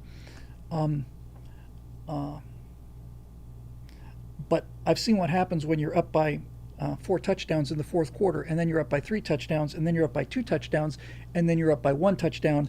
And what happens is when you feel that momentum starting to shift and it looks inexorable, you can really play such a conservative game that you end up losing through inaction. That'd be lovely. I like Sears, and Sears, Sears' opponent is a psychopath. Not just politically in terms of her position. I think she's just a clinical psychopath. So I hope that this Democratic psychopath feels like she's about to lose. I'm not doing the pronunciation anymore. I'm really not. So, we'll see. Marisha says, Steve Bannon has been saying he's going to get Trump a 3rd term by challenging the definition of term in court or something like that. Trump is not doing a 3rd term. And everybody knows it. He's trolling people. Everybody knows it. He doesn't want it. He doesn't need it. He's got a good backup. And he's put a good team in place. I think he's already turned the corner on saving this country. And he hasn't even been in power for a year yet. And if Trump keeps going the way he's going now, he's going to retire without question as one of the greatest presidents who ever lived. He may be the greatest president who ever lived. Paul W. 176, what's Bill's aviation background, please? Paul, I got started in gliders. I got my glider rating. I have about 80 hours in gliders. I got my single engine land rating, got my instrument rating. I did a lot of time in complex airplanes with retractable gear. I've got about 300-400 hours in something called a Skyarrow, which is a light airplane, like a 21st century Piper Cub. I've got a bunch of hours in a Velocity XLRG, which is a big, powerful, experimental 4-seat canard. And I owned a Long Easy for a couple years, and I've got about 300 hours in that. So I've got 985 hours of total time, instrument rating, single engine land, and glider. So that's that. Last question for the night from Steve Young. Evening, Bill. Looks like California may actually pass legislation to pay reparations. If the citizens have to pay up, do you think they will continue to accept being called racist by the civil rights grifters? If California passes a bill granting reparations, the first thing I'm going to do is apply for reparations. That's the first thing I'm going to do. I'm going to apply for them. Because I haven't been flying in a long time. I haven't been in a glider for a while. But my feeling is every single. I don't believe in coercion, but if I had anybody that asked me for advice who wanted to start flying, and our friend Clay Bradley just soloed not too long ago and has been flying, but my strong advice to anybody who wanted to fly general aviation would be to get started in gliders. It's saved my life on 3 different occasions. I've had 3 power failures, engine failures in single engine airplanes, and my glider training saved me every time. And I just think it's a really great way to understand the basics. But yes, I would apply for I apply for reparations. And the reason I would apply for the reparations is because I would make them define who qualifies for the reparations. So if you have 2 black parents and 4 black, see, this is why this is such an interesting topic. The Nazis had this problem of all people. They had a big problem with it. And the problem that the Nazis had was with the Jews was, what's a Jew? and they broke it down and broke it down and broke it down, and they had different things for different categories. So if you were half Jewish, there was one thing that would happen to you. If you had three Christian grandparents but one Jewish grandparent, were you still Jewish? What if it was 8 or 7 and 1? What if it was 15 out of 6? 15 out of 16 were Christian. Would you still be Jewish? What if it were 31 out of 32? This created enormous problems for them. And they made special categories where they would say something to that. They might have been done at the Wannsee Conference, where they might have said something to the effect of, if you had 8 grandparents and 7 of them were Christian, then you don't have to go to the camps, or whatever the case may be. So yeah, I want them to go to the trouble of demanding blood tests for everybody. But before we demand the blood tests, I want to know what the percentage is. What percentage of African DNA do you have to have in order to qualify? Don Vickery says 1 drop of black blood, 1/8. I think 1 drop of black blood is less than 1/8. I just love watching these DNA tests coming back to these racist blacks. Angela Davis, who was a Black Panther, ran for president on a Communist Party USA, one of these absolute black activists from the 60s, late 60s, 70s. She had one of these tests done, and frickin' Angela Davis had ancestors that came over on the Mayflower, and she lost her mind. So the whole thing is ridiculous on its face, and if they're going to do something as ridiculous as that, then I'm going to apply. I'm going to apply, and I want them to tell me why I'm not qualified, so I can get my tax money back. Okay? It's all just nuts. Barbara Denby says, I want reparations for the fights and threats I endured through junior high. Barbara, I am with you. I had the same experience in Miami. We got bused to I grew up on Key Biscayne, which was a white middle-class neighborhood, and they took us little white lambs, just these innocent, normal kids, and they put us into this junior high with some really nasty inner-city blacks and just off the boat Cuban refugees, and both of those teams were pretty used to fighting and knowing how to defend themselves, but we were just like the Eloy, just going in there to get massacred. So I know what you're talking about. Yeah, it was ridiculous. Yes, but everybody on this country, everybody alive on the earth today, everybody had ancestors that were slaves and ancestors that were slave owners. Absolutely 100% certain. So the whole thing's ridiculous on its face, and if they pass reparations, then I think that American Jews need to demand reparations for the time they were held in slavery in Egypt. And since so many Afrocentrists in America today are convinced that Egypt was a sub-Saharan black empire, then I think American Jews should be getting checks from American blacks.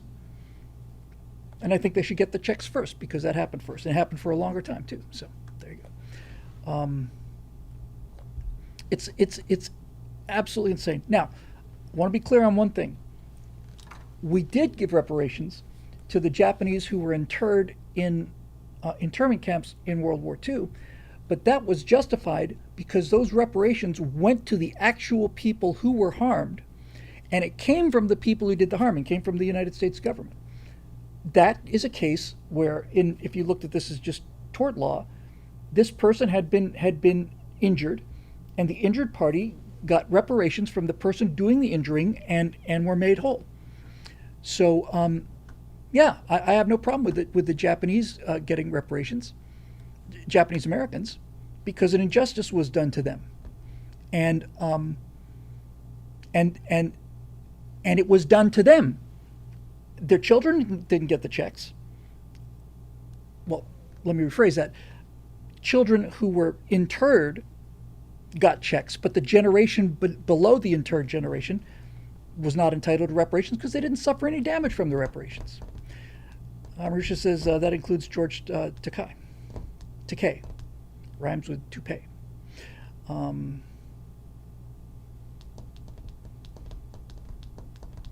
George Takei defends the ideology that wound up putting him in camps.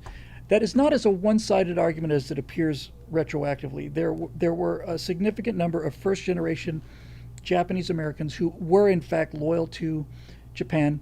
I'm not defending it. I think it was unjustified, but it wasn't completely made up. Same thing happened in Hawaii after Pearl Harbor attacks. It was an injustice, and I'm not qualifying the injustice. I am especially proud of what the Japanese Americans did during World War II, which is get sent to Europe, where Japanese American units had the highest frequency of awards for valor because they had something to prove. I thought they acquitted themselves spectacularly in World War II. I feel the same way about the American blacks in things like the Tuskegee Airmen. I think that's how it's done, right? The only antidote to prejudice is excellence, and the Tuskegee Airmen were a great example of it. If you haven't seen the movie Glory, I highly recommend it. It's an excellent movie, and it really makes the case for how you solve this problem. And we had the problem solved. I swear to God, we were this close to not giving a damn anymore. And then along comes Barack Obama, who, again, I say it every 3 weeks, Barack Obama could have gone on Mount Rushmore, despite being a leftist. Well, that's a contradiction. Barack Obama could have closed the deal. Barack Obama could have gotten elected, and in his acceptance speech could have said, the fact that America has elected a black president is evidence that this is no longer a racist country. That structural racism does not exist, because if it did exist, I wouldn't be president. He could have put it away forever and it would have been done. But nope. He was elected by people.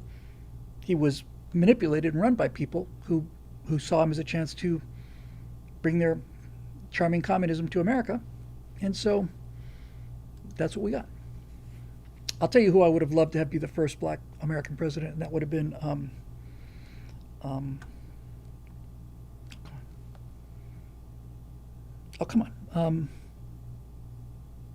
Condi Rice. That would have been great. First black president, first female president, worked her way up. She was sharp as a tack. She was tough as nails. I think Condi Rice would have been frickin' awesome. I would have campaigned for Condi Rice. But she was just dismissed as if she didn't even exist, because she didn't sleep her way to the top. None of it. She just plain earned it. I just have such respect for her.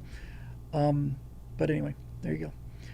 John Pershing says, father of a buddy was a Tuskegee Airman. Wish I could have met the man. Yeah, they had to fight 2 wars. That's legitimately fair and true. And they, just like the guys in Glory, it's funny what a racist bomber pilot, what it'll do to his attitude, having black airmen save your bacon every other day. So there you go. All right, it's time for me to mosey along here, get a bite to eat, and all the rest of that stuff. So we'll have some fun on Monday night. I'll see if I can put a little more picture frame around that thing I showed. I just loved it. I just thought it was great. I really had a good time. Okay, so and we got a bunch of other things to do too. So this show is made possible by the members at BillWhittle.com, who are keep on keeping on, and we're very grateful to them. And I just wish I could just had a certain kind of stopwatch. I could just stop time for everything else except for me. I wish that I could just freeze the world so that I could just catch up, because I got behind back in 1998, and I haven't been able to catch up since then. But anyway, there you go. Thanks everybody for being here, and thanks for joining us, and thanks for the support. And we'll see you guys on Monday for your very own Stratosphere Studio.